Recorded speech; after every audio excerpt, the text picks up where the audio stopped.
Hi, everyone.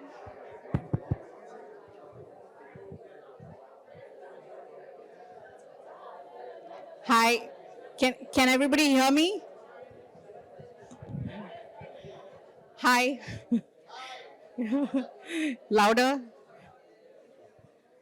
Hi, everyone. Good evening. There are some very nice front row seats. I would advise you to be comfortable and take it. Uh, Maybe somebody at the back should come forward. So these seats are very comfortable. I would recommend them.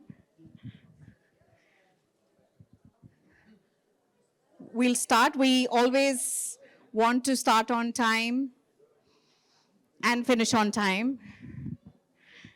Good evening, Ramadan Kareem, and blessings of the season to each of you here. It is absolutely wonderful to see familiar faces, a lot of new faces. I'm going to talk a little more about Thai. I try to finish this very quickly.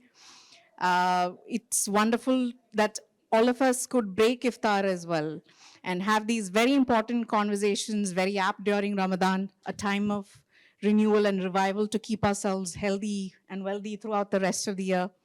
A very good evening to all of you here. I'm Cicely George, the Executive Director of Thai Dubai, and it is my absolute pleasure to welcome all of you today to the session When Health and Wellness is Digital.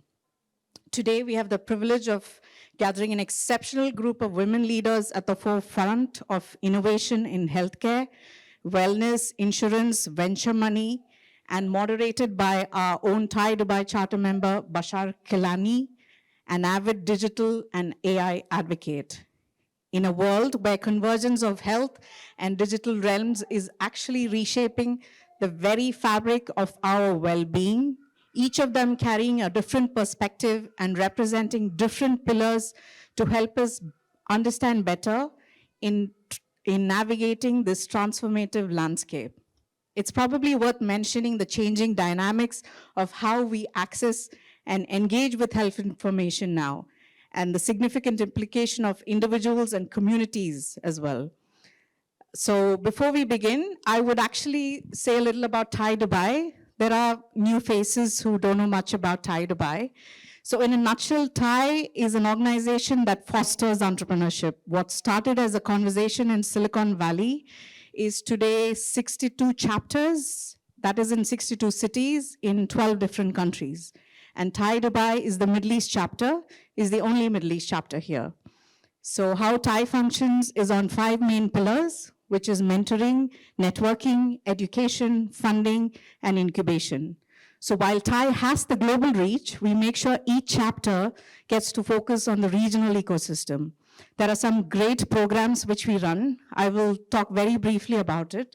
So the current running programs are two, where we work with the youth, the university students to move their ideas, concepts, MVPs to actual businesses.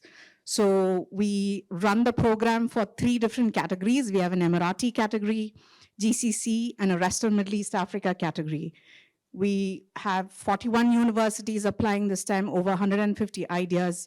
We work with the finalists. They all access a mentor who are real entrepreneurs, successful entrepreneurs, and handhold them to make sure their pitches are great as well.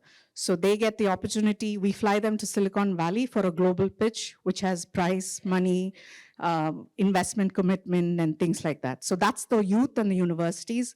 We also have a women's program where we work with women founders. That's for established businesses in the MENA region. We started just with the UAE, but very naturally we had Egypt, Saudi, now we have Emirati from last year.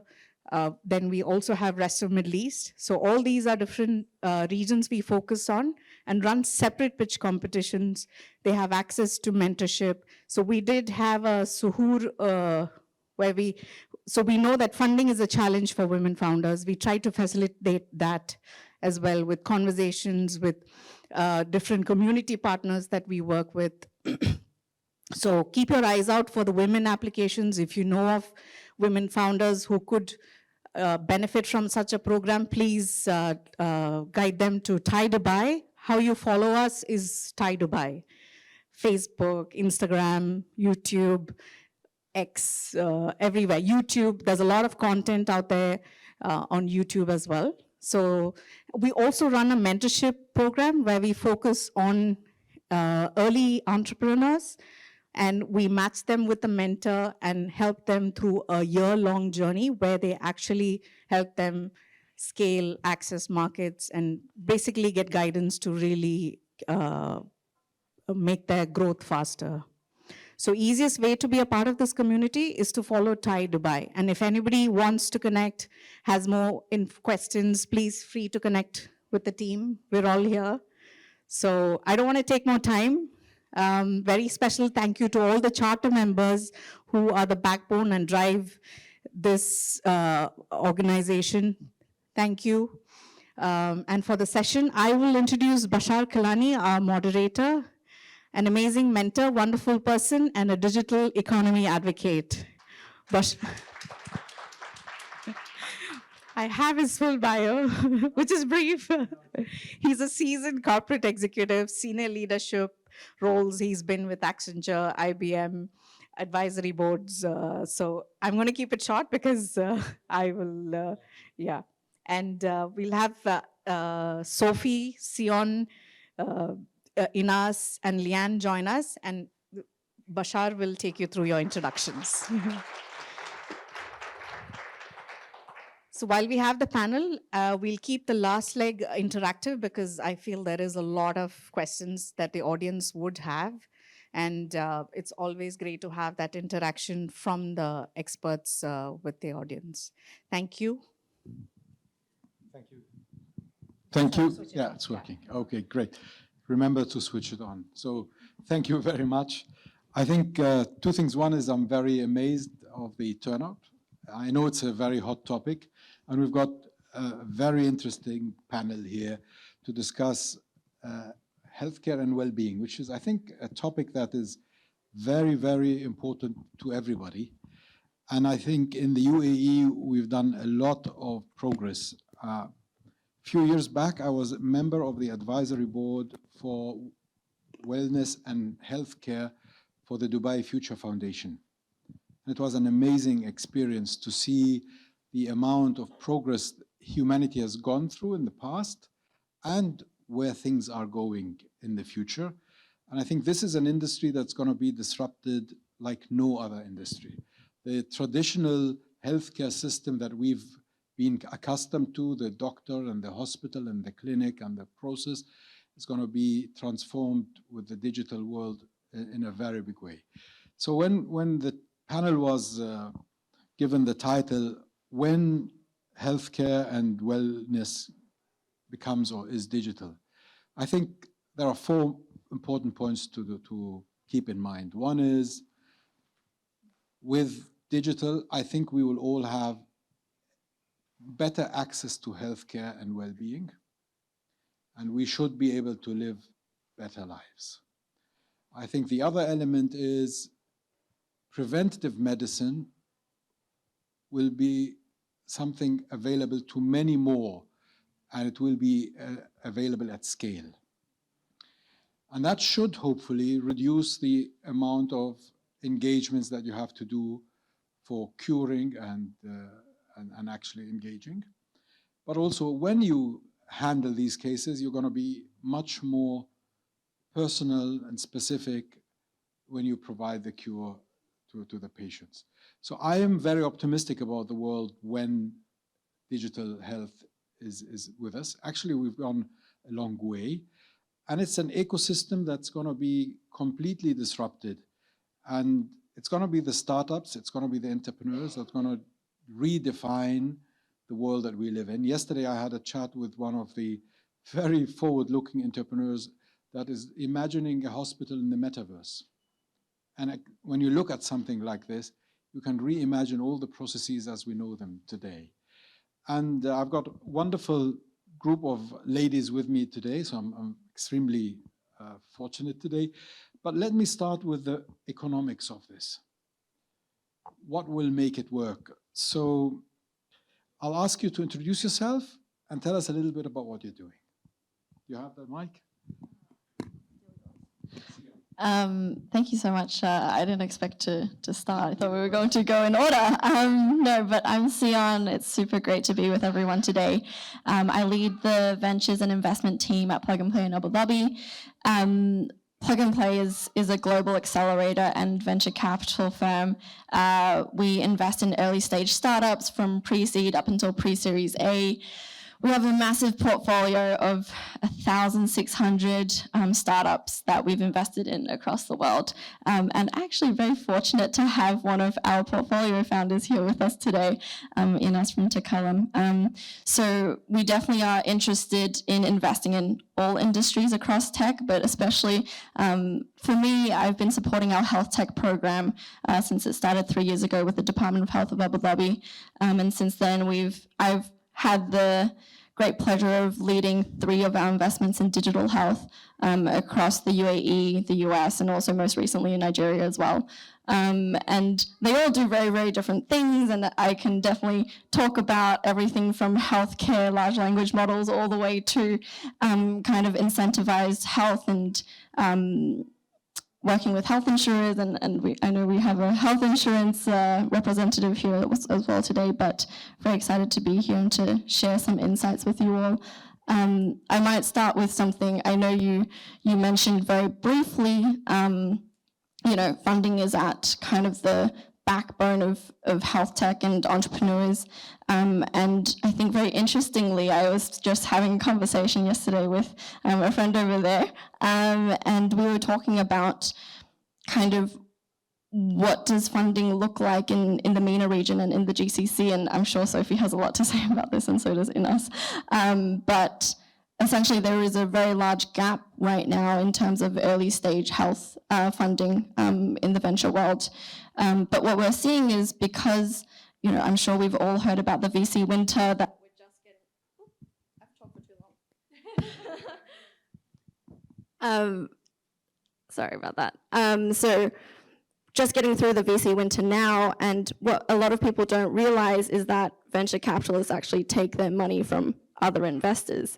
And so what we're seeing is because, the US and Europe experienced this lack of funding from the LPs, they are looking to the Middle East actually for a lot of the funding. So you have venture capital firms based out of the US and Europe coming here looking for investors from family offices and other institutional investors.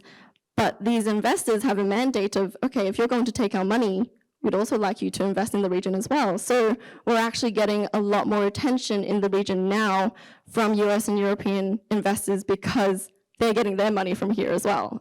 So it's an interesting loop, and it'll be interesting to see what comes out of this as it kind of progresses. But that's my quick take on it. Thank you. And this is why I wanted you to go first, because it's all about funding, and Dubai D33 wants to have 10 unicorns. I'm sure one of them should be in healthcare. And maybe an example of somebody who's in the region, for the region, and on the way to become a unicorn. I'll give you now the stage, Sophie. Yeah, that's kind.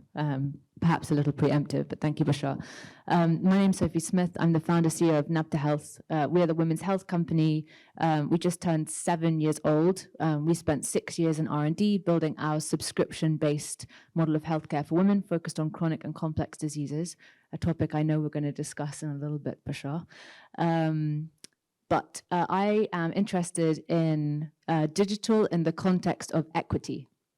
I think we're at an interesting inflection point where with the rapid evolution of generative AI and the prevalence and availability of related services, we will see disparities as they exist in healthcare today and biases, whether gender, racial, or income-oriented, either become massively exacerbated or eliminated completely. And that will have a lot to do with how companies, particularly in emerging markets, where we have and when I say emerging, what I actually mean is historically underserved from a clinical trialing and a clinical studies perspective, we have the opportunity here to correct a lot of biases in the work that we do, the clinical trials and the studies that we conduct, the kind of systems that we build. And if we are mindful about these biases and work towards equity with the application of digital technologies, we should see a correction. Otherwise, I think we could see a massive exacerbation of inequities in the next decade or so. Oh, very interesting. Thank you, Sophie. Thank you, Sophie. I think this is very interesting, and we're going to come back to that conversation. Ines, تكلم. Introduce yourself and say something about تكلم. Thank you. Thank you again, Cecilia and the team of TAI Dubai. It's been a really great pleasure to be here with the panel, and especially with also an investor who believed in mental health and in such solutions. So تكلم is the Arabic word for talk, in case that you don't know. And we were inspired, Khawla Hamad, the founder, and my friend, and myself, to start تكلم, given from our own personal experience, for the lack of having a holistic solution for mental health for our community members here in the region.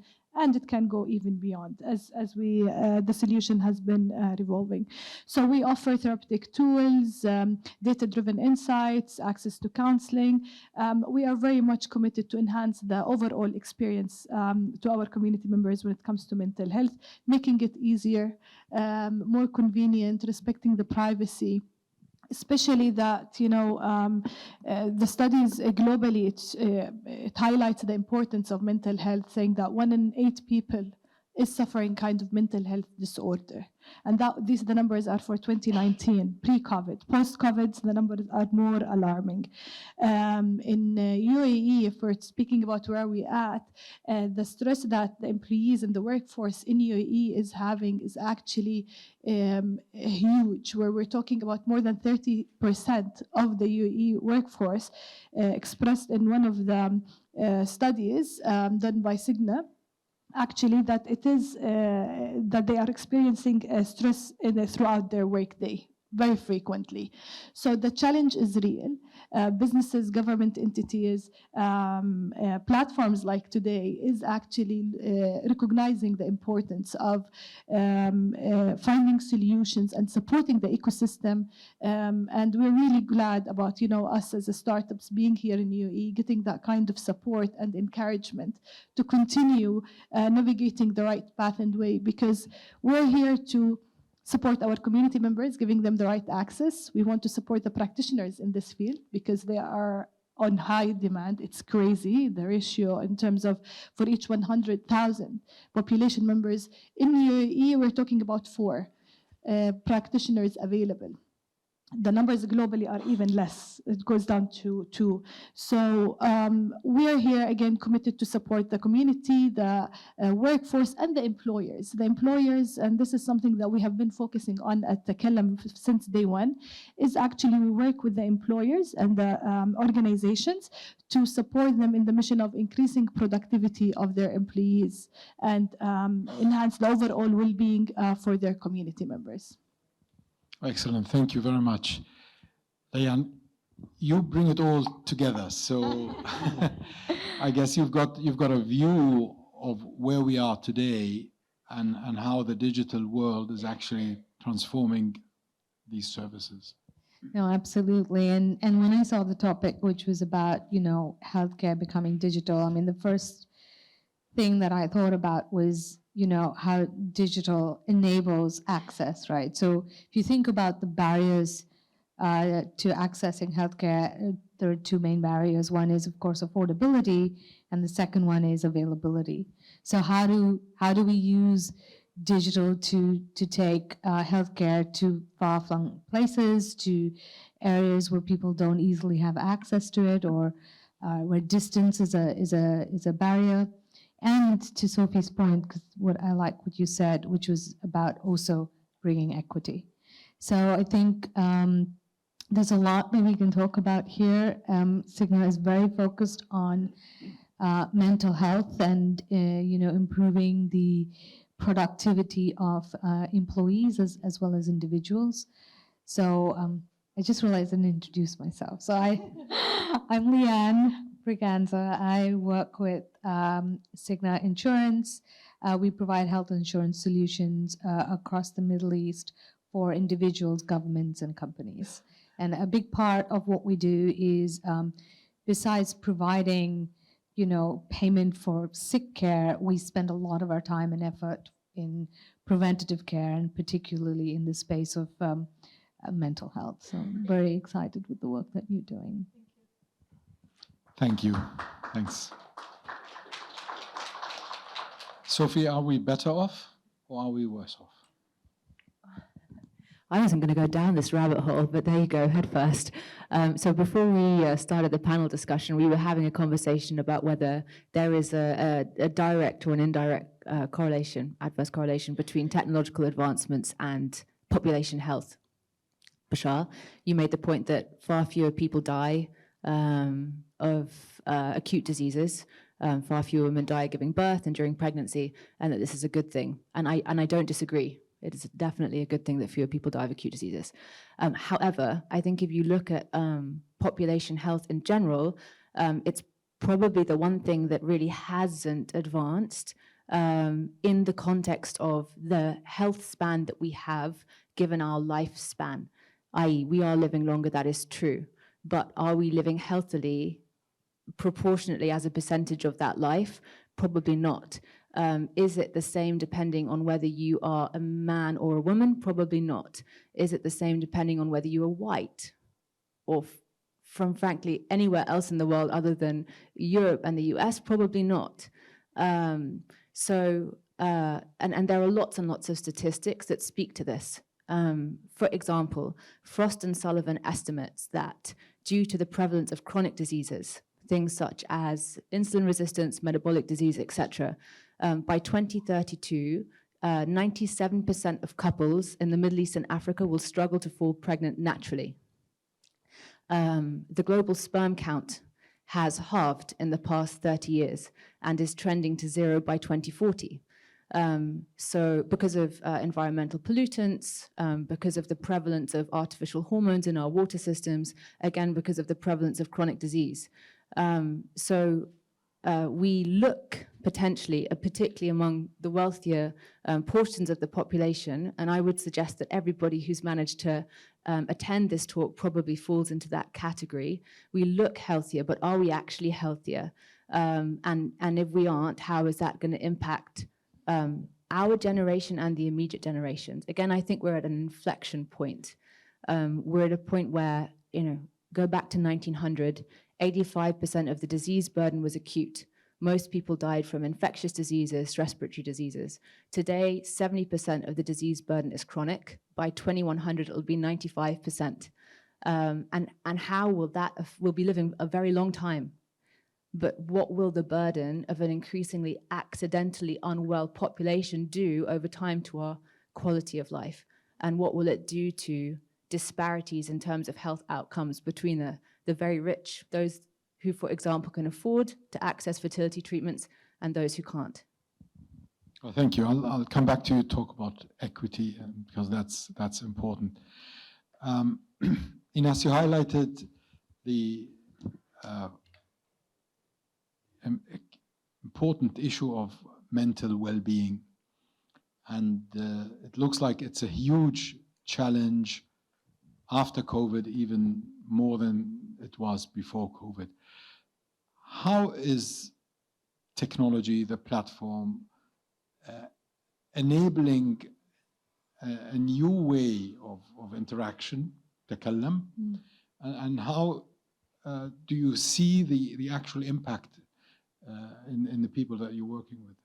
Thank you for asking this question, because as how technology can help, it's a lot that definitely technology can bring in, and there is no question about that. But I'll start answering this question about how much of the technology has been playing a major, let's say, factor of changing the way of our life and our living. And maybe it's been if we look at it, why we're going that route, why things are, with all of these challenging have been arising. And there's a great debate that technology and with the great advantages that it got into our life, it's also played a a major stress factor in our life, and with the speed, increasing the speed that we're living at it. And for this, just to highlight, how important it is actually to take an action into this.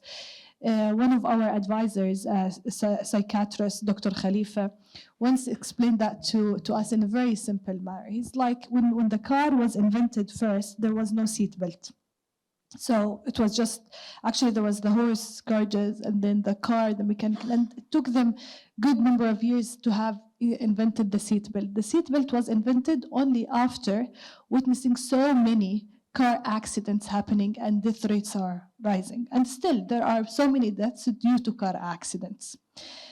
So the technology coming into us, it's that kind of, again, innovation that came into our life. It's changing the whole way of our living, how the way we deal with our kids, we go to work, we perform, it changed the whole thing.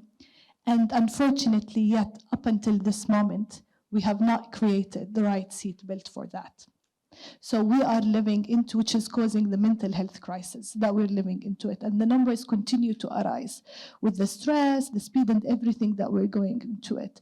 So how many years would it take us till we create that kind of seatbelt and make sure that as we have the technology arising, that seatbelt is also needs, that protection and prevention is very important. And exactly as you have mentioned here, in order to have and to solve the issues about affordability and availability, and I'll add to it the privacy, because that's really important, especially in communities like ours, you need to use the technology for this. So technology is the pain and the answer. Can I comment? Yeah. I'm really glad you used the seatbelt example. Because coming back to the equity question, does anyone know when the seatbelt was invented? When? Anyone know? I would guess maybe like 50 or 60 years ago, right? We had our first female crash test dummies a year and a half ago. And still today, they have not done comprehensive studies on pregnant crash test dummies. So we don't know how pregnant women should wear a seatbelt and whether the tests that we've done and the seatbelts we have are actually safe for pregnant women. So if you don't think about equity, when you think about technological advancements, you potentially build things that work extremely well for, or not for a percentage of the population. That's very good, a very good point. So looking into it, and just to avoid actually having solutions that they do not work for our community, and that's how we started at Takallam. We worked with through proof of concepts, few projects that we continue. We are committed as the team of Takallam to ensure that we are creating solutions that they meet our community needs and it answers it. So, and here becomes the challenge of the lack of data to support us in that customization. So there are a few challenges. So we cannot just jump into AI and we bring in data sets that they are globally, not even from the market here. So it is important to ensure that we utilize the technology again to answer this pain. And yes, I agree, that needs to be done very carefully. And we are committed to work with different stakeholders between Abu Dhabi and Dubai. I have to say in Saudi as well, we have been invited to create local data sets that will support in creating solutions that actually answers to the real pain that our communities are facing. Thank you. Mrs. Data, I think you have all the data. Is it true? Are we living worse? Are we less healthy than we were before? Are we all at the verge of a nervous breakdown? What does the data Yes, to tell all you? three, unfortunately. Yes, to all three. I mean, 89%. So we run a survey regularly. It's called, it was called the 360 Wellbeing Survey, which you quoted. And it's now evolved to be called what is known as the Cigna Vitality Survey. And what the survey measures is 4 or 5 different things, right? So people's, vitality levels as it relates to mental health, physical health, social health, financial health, and spiritual health. Because we believe that it's a combination of all of these things that contribute to a person's overall vitality. And when we did the survey, so this year, 89% of all of the respondents in the UAE said that they were stressed. Of course, 32% of all of the respondents said that they were feeling great. So the UAE was almost number 2 across all of the regions, across all of the globe, with regards to vitality levels, which is great. And surprisingly, women had higher vitality levels than men, which has not been the case in previous years. In the previous years, female respondents were the ones that were actually feeling the burden of childcare during the pandemic, as well as, earning and doing all of the administrative tasks at home. But this year, women are doing better in the vitality index. So to that point, yes, 89% of all respondents said that they feel stress and they have burnout. And that is various things contributing to that: inflation, long working hours, being constantly on, right? How many of you, when you wake up in the morning, with the show of hands, how many of you pick up your phone the first thing you wake up? And how many of you, before you go to bed, have looked at your phone? It's not surprisingly lesser than I've seen in most audiences, but this is what we call the always-on culture, right? You're looking at your phone before you go to bed, and that's the first thing you pick up when you wake up. And so all of these are contributing factors to what we call stress. And that leads to the second point, which you said, which is chronic diseases. So I would say post the pandemic, about our claimants from chronic diseases have gone up by 25%. Claimants, right? So there's definitely that trend that you're talking about, Sophie, with regards to chronic disease and the impact it has on the healthcare system. And it's only going to keep rising, and that has a knock-on effect, again, on your mental health. So some really staggering, slightly depressing stats, but there are ways around it. Of course, digital access is important. Accessing mental health support is extremely important, both to people who want to increase their productivity, but also to people who want to increase their overall health. And of course, making sure you have the right social support system around you is equally important. Great. Thank you. What an opportunity. All these problems, I'm saying what an opportunity from a digital economy point of view, looking at the situation, mental health, chronic diseases, and I think well-being in general is always been a top priority for human beings. And isn't that a great investment opportunity globally, but also I'm very specifically interested in the region? Yeah, it's sad that, so many problems, but to solve. And I especially allude back to, pitch decks that startups use. The first slide that we recommend putting in there is a problem slide. So, how big is the problem that you're trying to solve? How big is this pain point? And we've been seeing that, there are a lot of problems in healthcare. I think it's an interesting conversation we've been having between, is technology kind of the poison or the medicine in this case? But we see, obviously, a lot of the times that digital health is trying to solve a lot of these pain points for us. I think there is a great opportunity, and it's not, we're also looking at what are the tools we can use in this day and age to solve a lot of these problems in new ways. I think we were talking about, solving local and regional problems with local solutions, and technology has actually allowed us to do this. I'm not sure if you've all heard of Taki Health. They're a Dubai-based health insurtech startup. But they actually just launched and released Gazelle AI, which is their own health tech large language model that they've actually customized to the region. So, what are the opportunities here that we can create, and what are some of the challenges that we can start solving with this new technology. You know, everyone's talking about generative AI, so I had to mention it. But really, it's not just a buzzword. It's not just hype. What can Gazelle AI do for this region in terms of health education, in terms of, you know, they're doing things like automating medical billing and coding, and there is a big opportunity here, and I think venture capitalists saw that, especially during COVID in 2021. We saw a lot more funding go into health tech companies. I think, you know, crazy numbers. Is there more funding coming to health tech in the region? Is that an area of focus?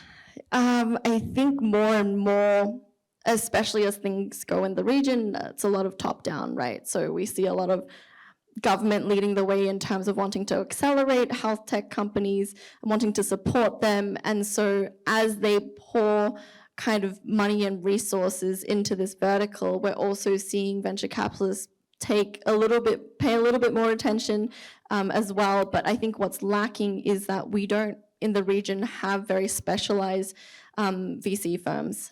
So, you know, in other geographies, you might see that there are very specialized firms where they're only investing in health tech. What we see here is we have a lot of agnostic investors. They don't have the right medical expertise on board to really make a informed decision on whether they want to back a founder or not.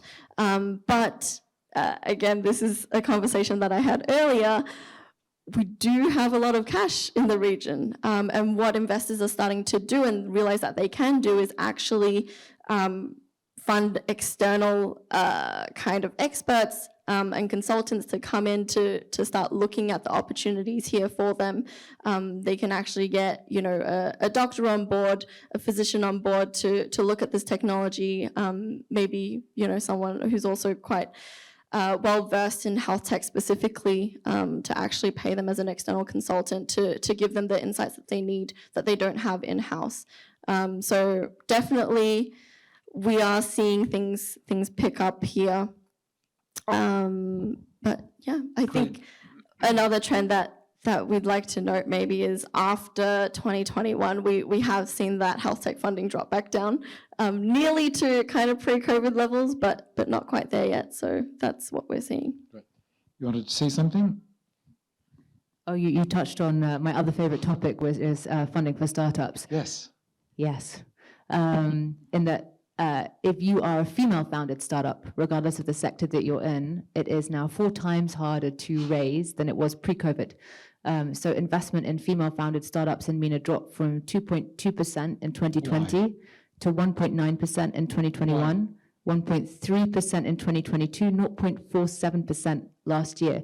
And in fact, in the UAE, because there was a higher percentage of funding overall, $977 million, they actually fared slightly worse, 0.31%, just $3 million were invested into female-founded startups in the UAE last year. And why? That is a complicated question. I need an answer. You need an answer. So there are lots of suggestions that are bandied about. Maybe there are no or very few female-founded startups. Untrue. 36% of startups in the region are founded by women.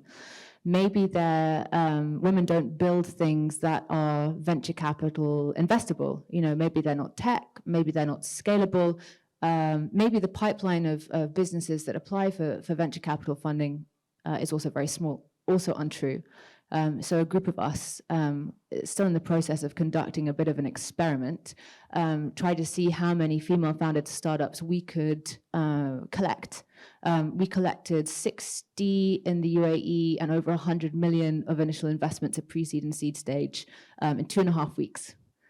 So it's not an issue of pipeline. It's not an issue of not being investable. Many of the companies have male-founded equivalents, even in the region, that have raised 5, 6, 7 times the amount. I think there aren't enough people looking. I think when they look, perhaps they look with a little bit of unconscious bias. And unconscious bias is a difficult one, right? Because when you are consciously biased, you say, I don't want to invest in this person because she's a woman. And that's easy. unconscious bias is not having that thought kind of in your frontal cortex at all, but thinking all of these objections about this company 10 times more for a female-founded startup than you would a male-founded. The revenue projections are too ambitious. The amount that is being asked is too much. The valuation cap is too high. The team isn't experienced enough. The founder isn't backable. The founder has other priorities. My favorite question that I was asked, and we've raised funding always when I have been either heavily pregnant or newly postpartum. I've had 4 babies since founding NAPTA, so perhaps that was unsurprising. But my favorite question that I was asked was when I was 38 weeks pregnant with baby number 2, Sophie, NAPTA is a company with huge growth potential. You clearly have other growth priorities. How can I trust that you're the person to build this business?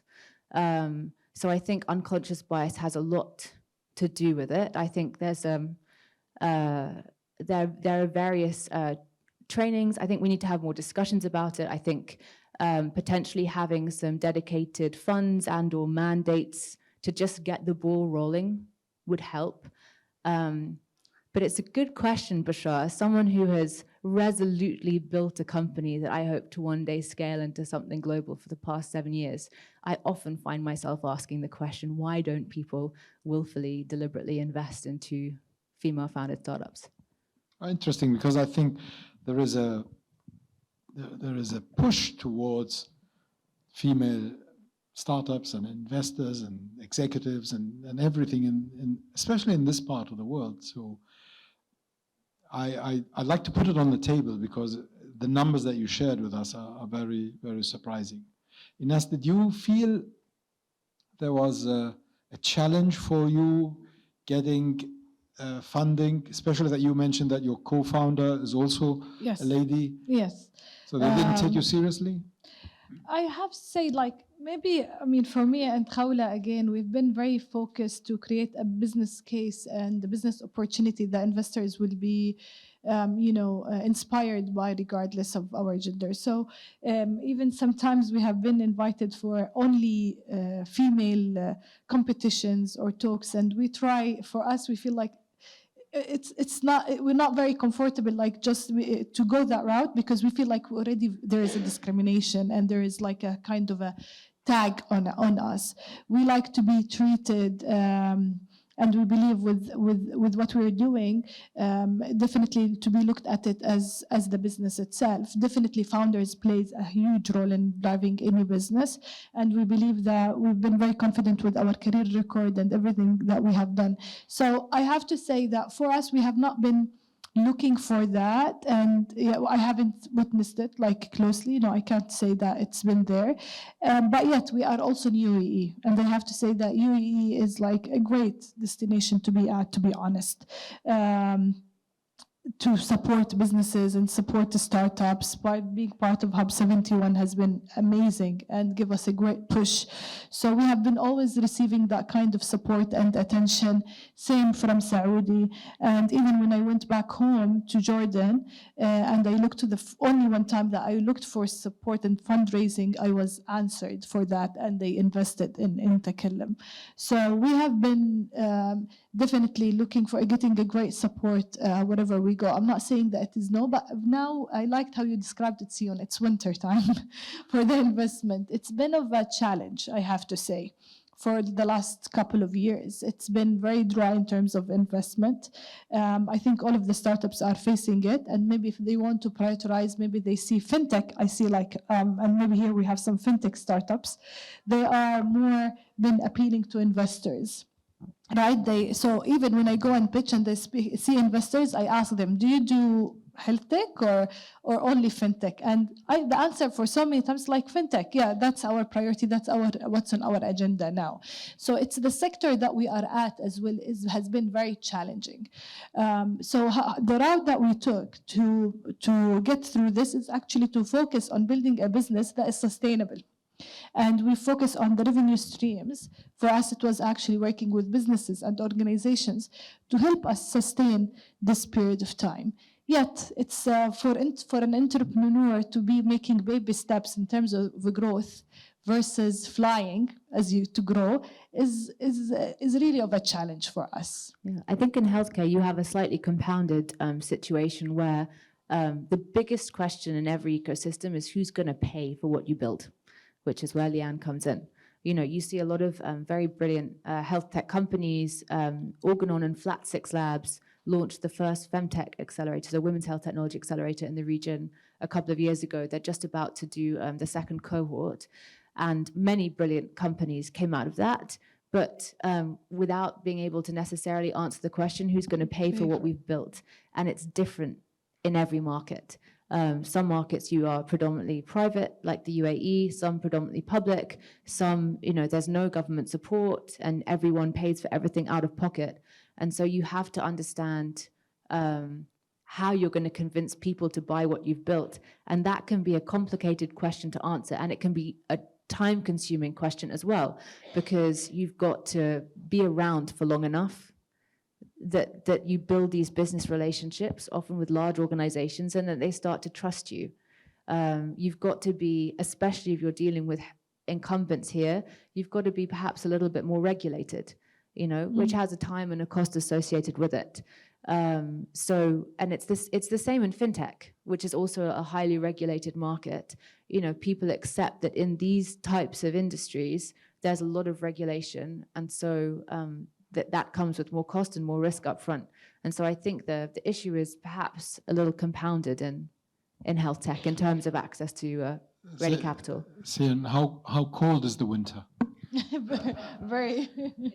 Well, we're in the UAE, yeah, exactly. So it's not that cold over here. But I mean, I definitely can resonate and empathize with a lot of the things that Ines and Sophie talked about. I think one of the interesting points that Ines brought up was actually that a lot of female founders actually, you know, there are opportunities. I think Cicely was talking about the pitch competition that they had, I think, last week, where it was only for female founders, and the winning team got $100,000 that night.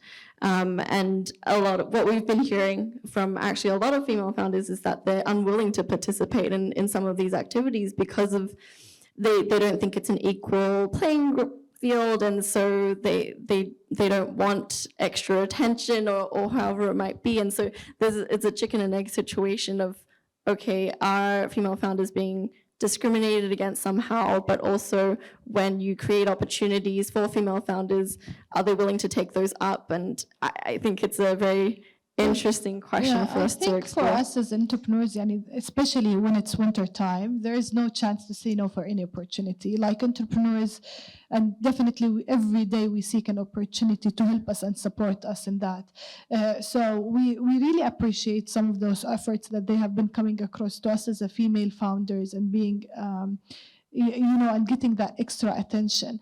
It's just really for us being built, because I worked personally in the private sector for some good time before also starting Takallam and so on. We have not built a business where we go and say like it is a female founder who's behind it. It's like this exactly. It's the story and the pain of that we went through it as an individual, and that we believe other community members are facing it. That's what this makes it like more of our focus and the drive. But definitely, these great efforts that are happening here in Saudi Arabia as well has been really great, and inviting to support the female founders. Because all these VCs and funds have so much dry powder. You've got so much money that you're not investing, yeah, and it's so cold outside. So, So sorry, just to answer your question, I guess I think the VC winter in the UAE and across the GCC is not very cold at all. I think there's still a lot of active investors out there. I think what we've seen is in obviously other regions, the US namely, and Europe, definitely. Yeah, compared to those regions, we fared the winter quite well here. Before we take questions, Leanne, you've got a bigger view of the whole ecosystem. You've got the preventative medicine, the care, all types of. The market's growing. More money is in it. How much is this local ecosystem contributing to that, and how closely are you working with the local ecosystem? I think at Cigna, we're constantly looking for companies that help us to solve a problem or a challenge, right? So that's the view you take. And in solving that challenge or problem, whether it is around preventative care or whether it is around enabling faster access or making the ecosystem more efficient, it depends on whether that company is able to solve that in a way that is robust with its technology systems, is endorsed by the government, has good security protocols in place, and has good privacy standards. Unfortunately, as a conglomerate, we are bound by our audiences to ensure that, particularly besides just personal data, health data is of the utmost priority. And sometimes that means that we're never able to work with, startups that probably have a great idea, but maybe don't have the scale or don't have the backing to provide that level of robustness. So I think from that sense, we tend to provide that lens. On the flip side, though, there are partnerships that we look at, and inevitably they end up being slightly more mature companies that come into the ecosystem that we have seen enable those issues or those problems for us. And that's when we will, take the time and effort to either put money in or make the connection to enable that the company to be part of the ecosystem. Thank you. Any comments, questions?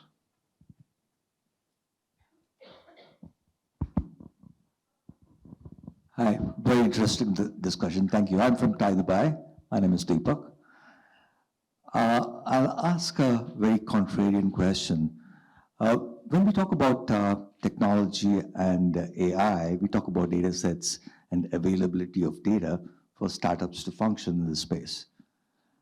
And my question specific to Leanne, this region is not necessarily, we talk about privacy, is not necessarily the best place for transparency in terms of data. I'll give you a specific example and ask you a question so you may be able to answer. When you look at excess deaths in Europe, in North America, in Australia, in New Zealand, after COVID, every year, year on year, month on month, compared to pre-COVID, none of this data comes out here. How do you function in this environment when there's no transparency of data? Sorry, I didn't get when you look at what was in the beginning? I was talking about excess deaths. You know, your excess deaths, month on month, there is between 4 to 15% excess deaths in each of the European countries and Canada and North America and Australia and New Zealand. But in the region, there's no transparency of data. How do you function in this environment, and what's your view about that? I think it's the transparency of data piece is something that, there are various ways to look at it, right? I think it's really important from a regulator and a government perspective to enable that to happen. It's also important for, I think, even the accelerator systems and the organizations like these, especially when it relates to startups, that we're actually allowing ourselves to talk about what's causing those deaths and what are the different, producing factors behind it. So I don't think there's one answer to cover it. I think the transparency is important, but also the regulation is important. I have a question, which is how important is transparency if the data is neither accurate nor relevant. So I'll give you an example. We know that a lot of the claims that are made are inaccurate because the doctor is sat with somebody who has a health issue in front of them. They want to act in the best interest of the health of their patient, and they would have financial health kind of there as a consideration. So what they'll try to do is find a way to submit a claim that will allow it to be covered by the insurance provider. And that means claiming against a code that is going to be covered. We know, for example, there's no insurance claims code at the moment for pelvic floor rehabilitation. So any woman who has pelvic floor issues, so one in 4 women approximately will have a rectal or a vaginal prolapse after giving birth. 1 in 3 will suffer with incontinence. All of these women who potentially go for physiotherapy to rehabilitate their pelvic floor will submit a claim for back pain. So you will have thousands of claims for back pain in women who are postpartum. Potentially not one of them is actually to do with back pain. And so if you have a very large data set, but it is inaccurate, how important is it? And then the second point is how relevant is it? We know that there exists systemic gender and racial biases in healthcare, and racial in particular. When we sat with the team that heads up the lifestyle medicine laboratory in Princess Noor University in Saudi, even with their very, very early research that they have done, they have found that most of the parameters that we consider to be universal in healthcare are inaccurate for Saudi populations. Everything from grip strength to muscle mass to bone density to basal metabolic rate, even the standard ranges for things such as insulin. So we have all of this data about the health of populations, and I mean, you can extrapolate that. If they're inaccurate for Saudi populations, probably they're inaccurate for populations in the rest of the GCC, wider MENA region, and Africa. If we are now, again, using technologies, using things like generative AI to accelerate and therefore also compound our understanding around specific issues, how important is it to have access to data that is neither accurate nor relevant?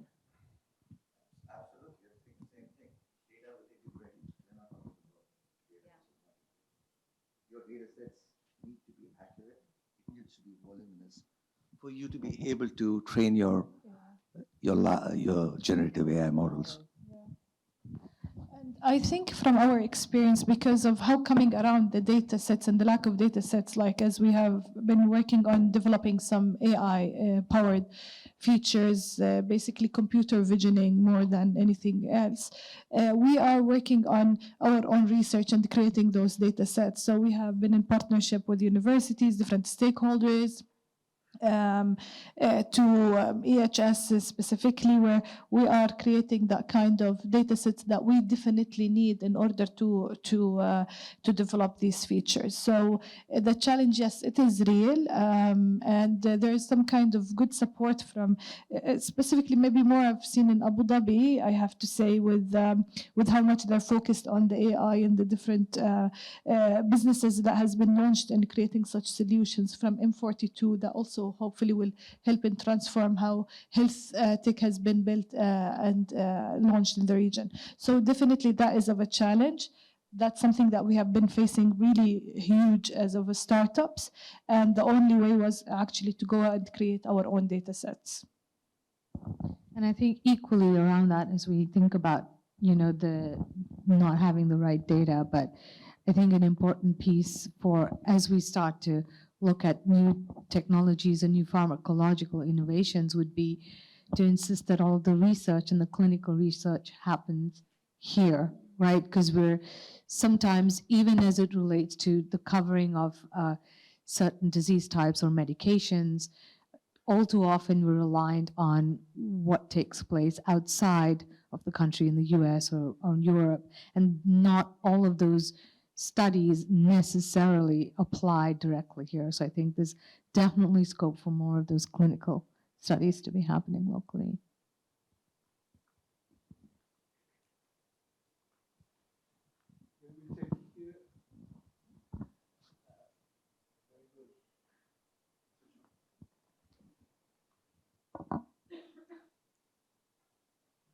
Bashar, very good mediation. I'm enjoying this.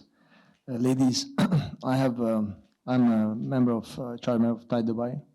My name is Emin Madani. My father is from Saudi originally. I have a lot of relation with this region. I have 4 daughters. My house is full of women.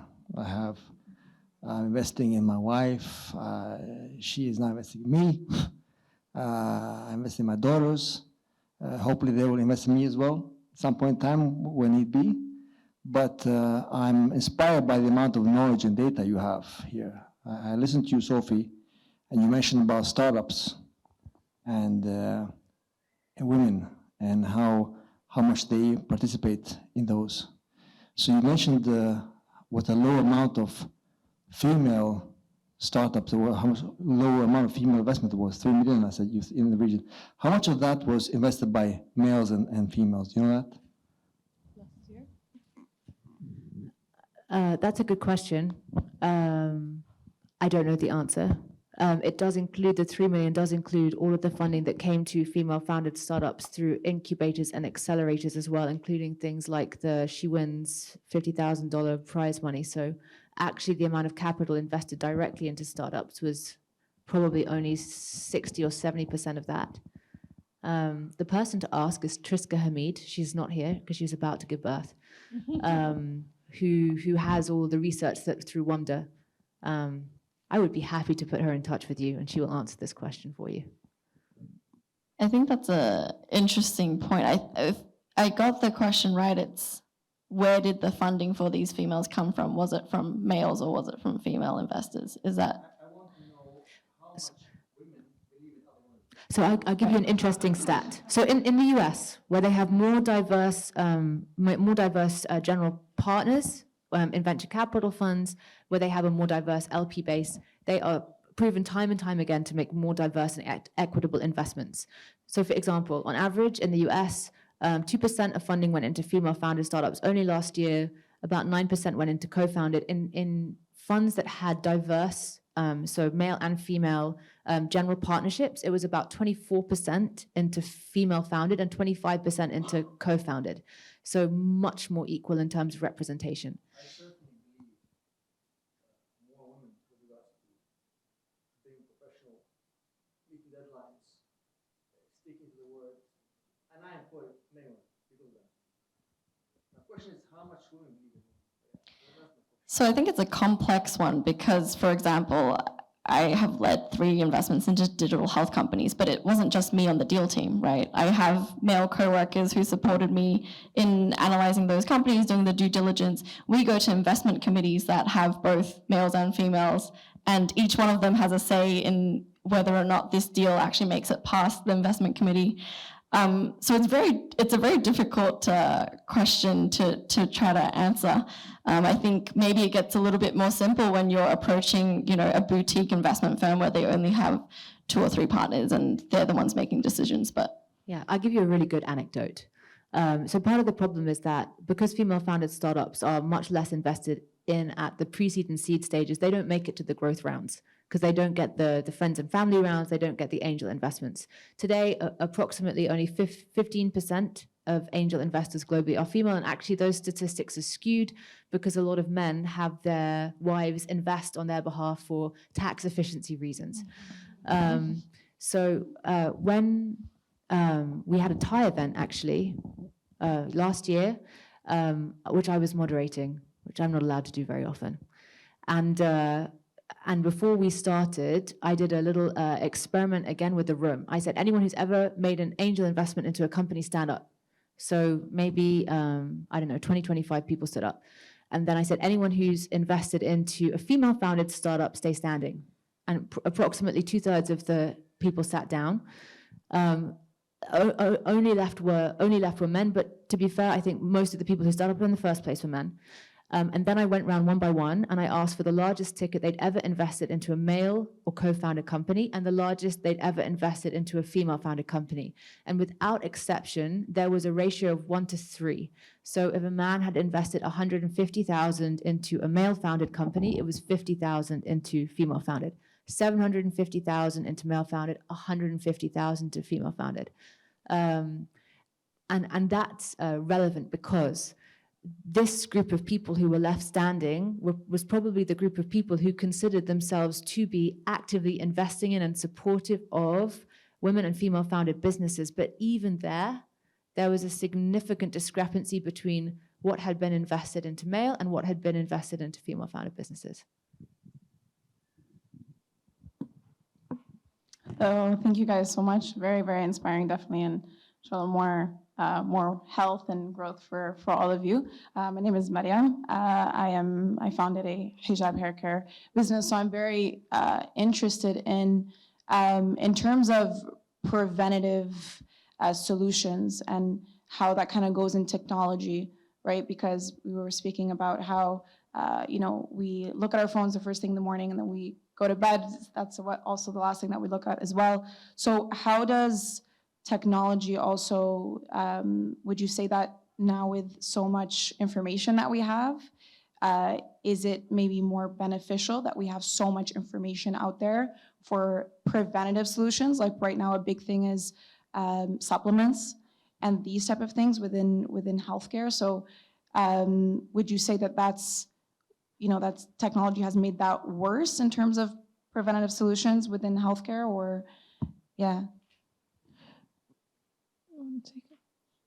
Well, maybe I'll start that with the technology. If the technology did make it worse or no, I mean, definitely, as with the example that I have mentioned, technology has been a major factor of how of our lifestyle and how we're living and how we're interacting and all of that. So, is it been good or bad?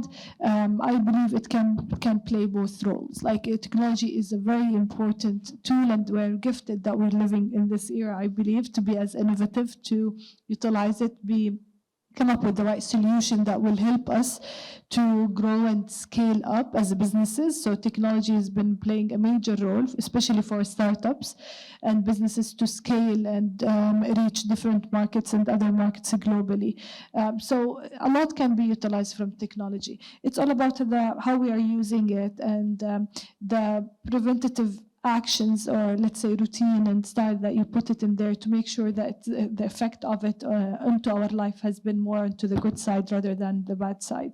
So the seatbelt that still has not been invented for a technology, it will be actually has to be customized, I believe, for each one of us. I have to say here though, as when you mentioned you are an entrepreneur, we have seen some studies about, how much entrepreneurs actually have been going through a lot of stress, anxiety, and access to mental health services and support has been actually very much demand. Still not very clear studies and cuts about this, especially here in the region, but that stress comes still on the top of that list for entrepreneurs. So having digital solutions that support the entrepreneurs and businesses to deal with that kind of stress is important. For us at Takallam, we have initiated a few programs for entrepreneurs. We have launched some of it in Saudi Arabia for the program there for Plug and Play.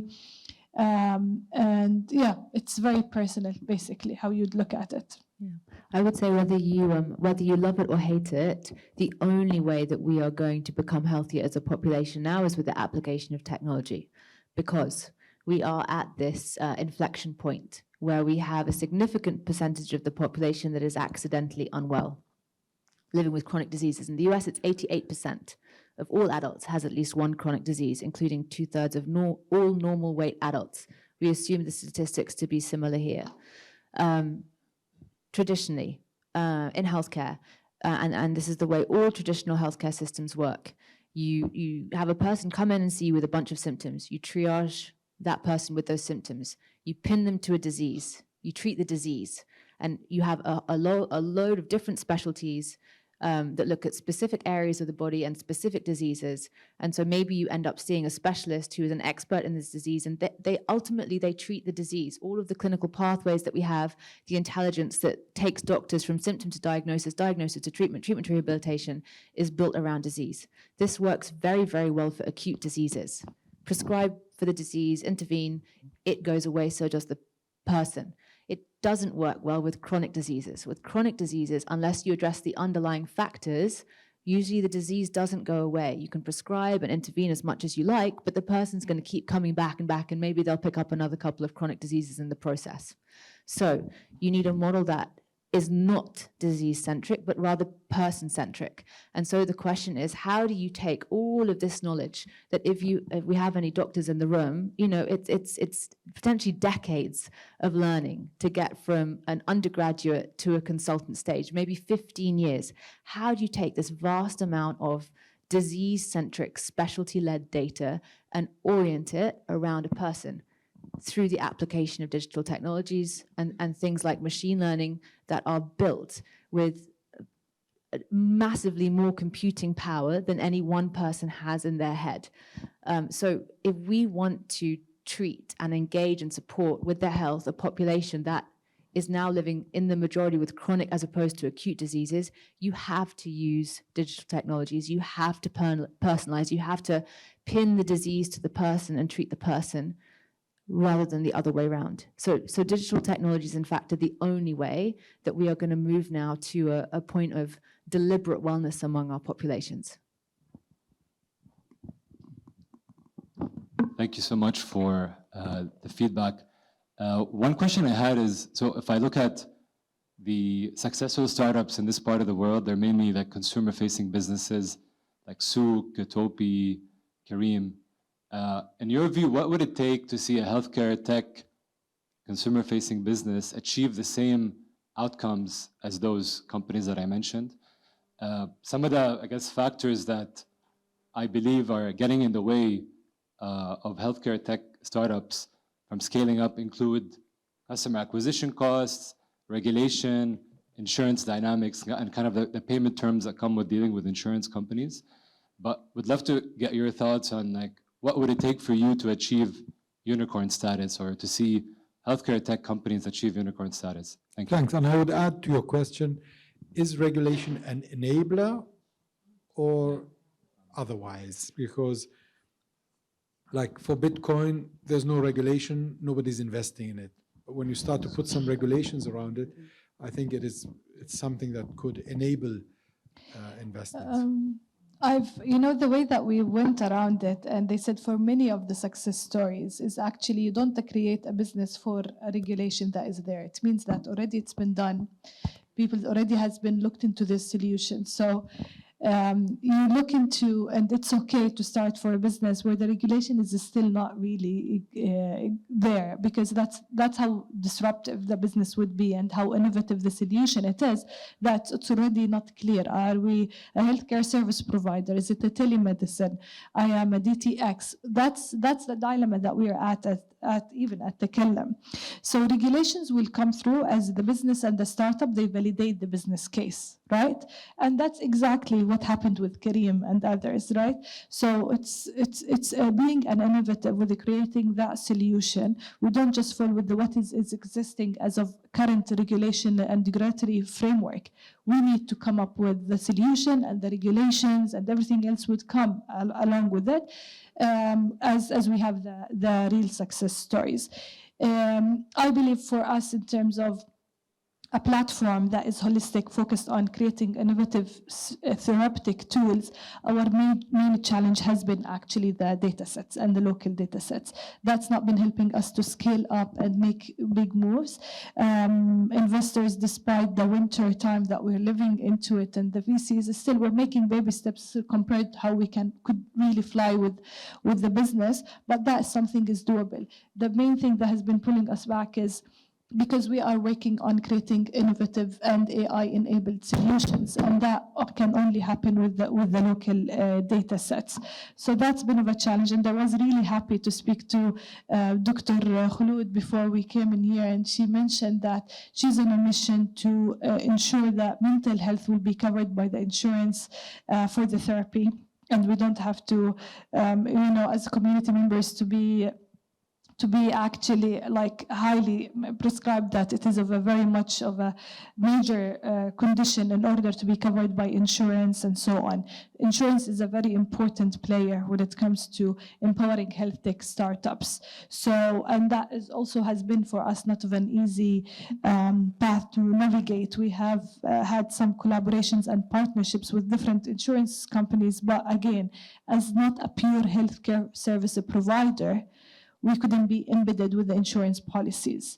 And there are different ways to come around this. So insurance will come into the way, regulations will support. It's the challenges actually having local data sets, because we need to have not only digital platforms, we need to have innovative platforms that they offer personalized experience.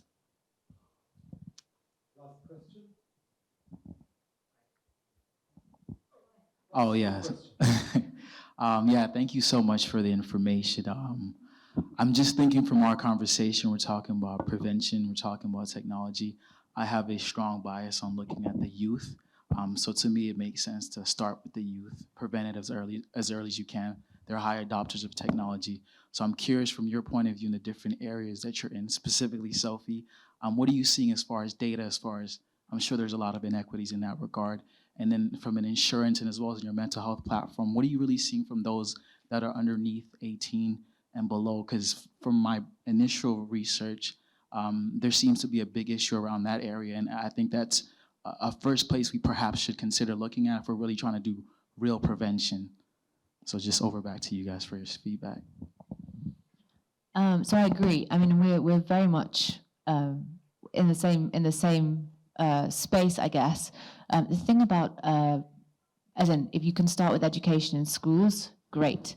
If you can educate parents when their children are still young enough to listen to them, and so they can filter that knowledge, even things around, diet and nutrition and lifestyle into the family setting, great. One of the, I guess, so you have a kind of critical age between maybe like 12 and 18, where you have the majority of, we're a women's health company, we deal with women, but the majority of the population in flux. If you look at women, there are 5 hormonal stages: childhood, 10 to 12 years, puberty, 10 to 12 year ramp up, normal adulthood, perimenopause, 10 to 12 year ramp down of hormonal activity, and then postmenopause. During that period of flux, you have an opportunity, because that flux, frankly, causes enough disruption and enough pain to engage very proactively with individuals on the topic of their health. It's also a time where a lot of misinformation can be given to young women. For example, a lot of women or girls between the ages of 12 and 18 get diagnosed with PCOS because they have irregular cycles. Maybe they do a blood test, they find their testosterone levels are elevated. I challenge you to find a teenage girl who doesn't live with those 2 symptoms. First line treatment for polycystic ovary syndrome is hormonal contraception. So a lot of girls, even very young girls, will be put on hormonal contraceptives to manage the symptoms associated with PCOS. Then they'll then stay on that for the next 10, 12, 15 years of their life, which means that they never really understand what their hormonal profile actually looks like. Perhaps they have these symptoms masked the whole way through these formative years of their life, and they never get to what the actual underlying causes are. So there's a big opportunity, and it's absolutely where we should be engaging with young women. Between the ages of 18 to 25, hormonal profiles tend to stabilize, and that's actually where you have usually fairly healthy individuals. It's the worst time to try and engage people about preventative care. The next opportunity that you have after teenagehood is when couples start trying to start families. And then if you have any underlying health issues, these tend to come to the fore. So I agree, there's like an optimal kind of 12 to 18 window where we should be really actively engaging populations about their health before they then normalize within whatever framework they have, and that opportunity diminishes a little bit.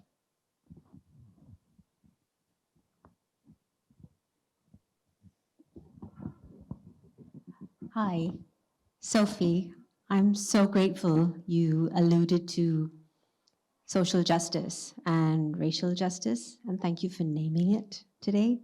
And I've listened to all of you, and it's been amazing the amount of concrete data and anecdotes that you all shared. I couldn't help notice and connect some of those dots. 89% of the respondents said they were really stressed. The level of claims has gone up.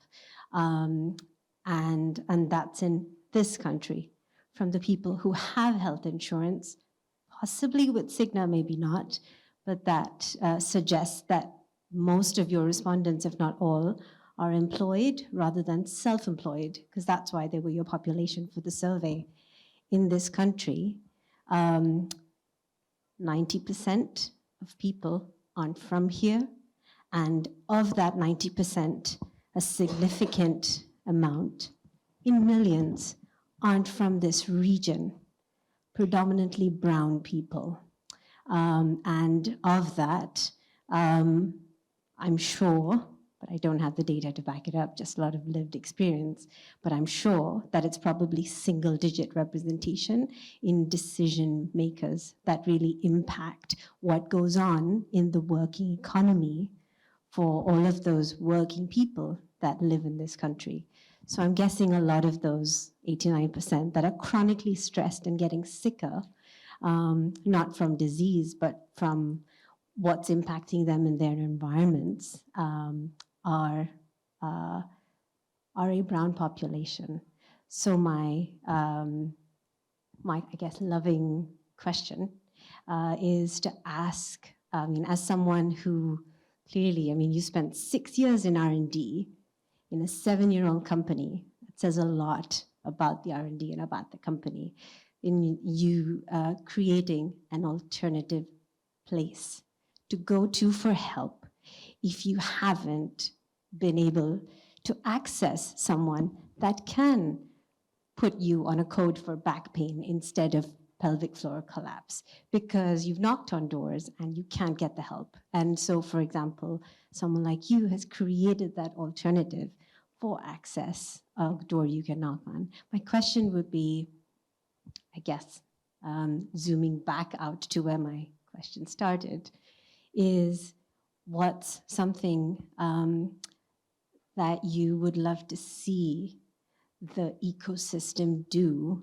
to actually provide additional doors, other places for access, for help, for all of those people here in this country. And then, of course, in the wider GCC, but particularly in the UAE, for the people that are on 4-digit-a-month salaries and low 5-digit-a-month salaries that need access to that help are getting sicker because they're working in, among, and for the rest of us, so to speak. So that's my question. It's an excellent question.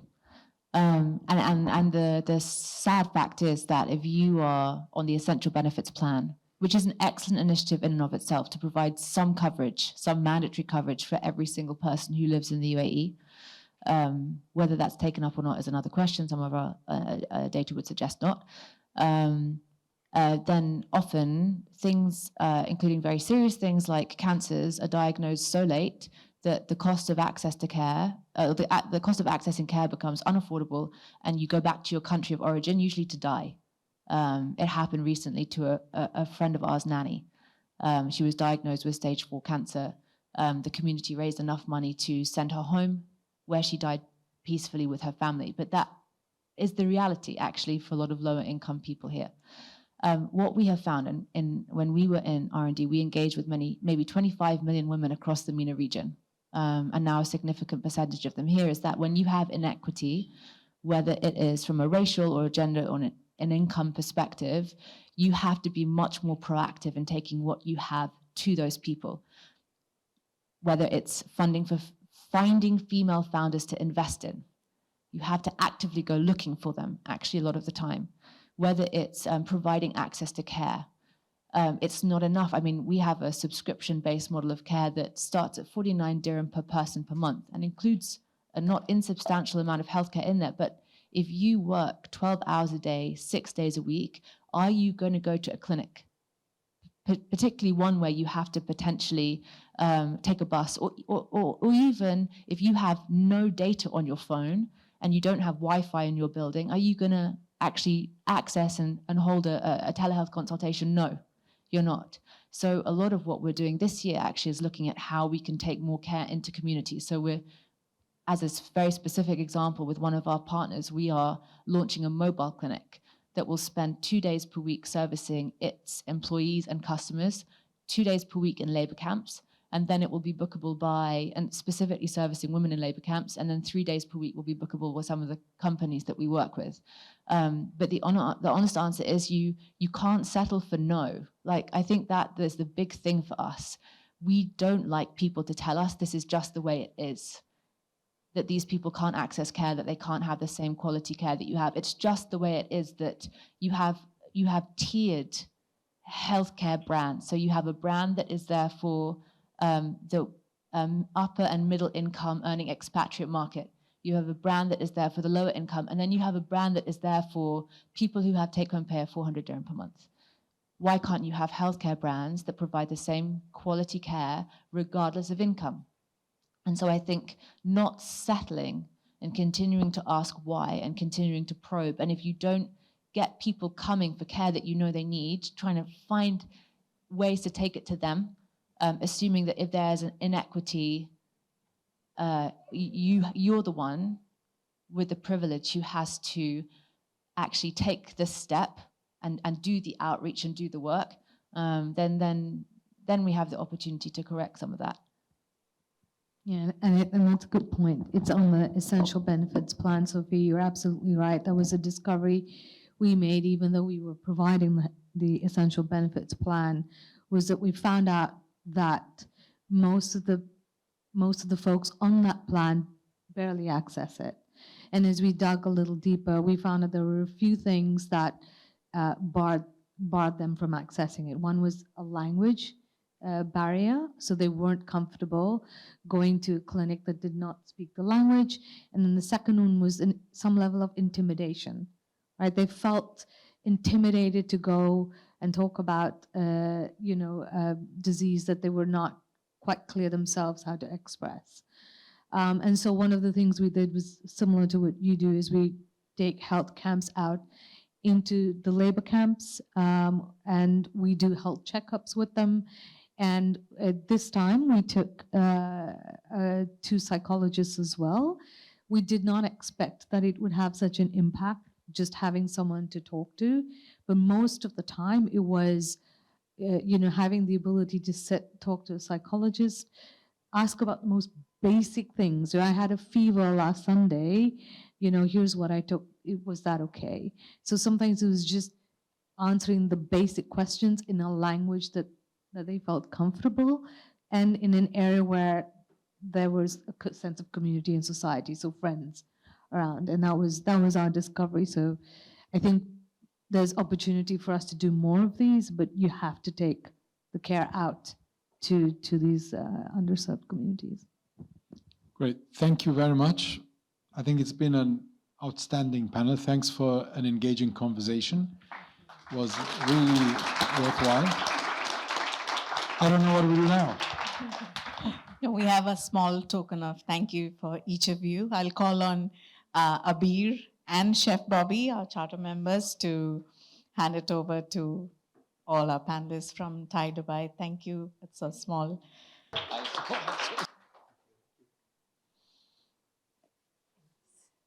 Thank you, Anas.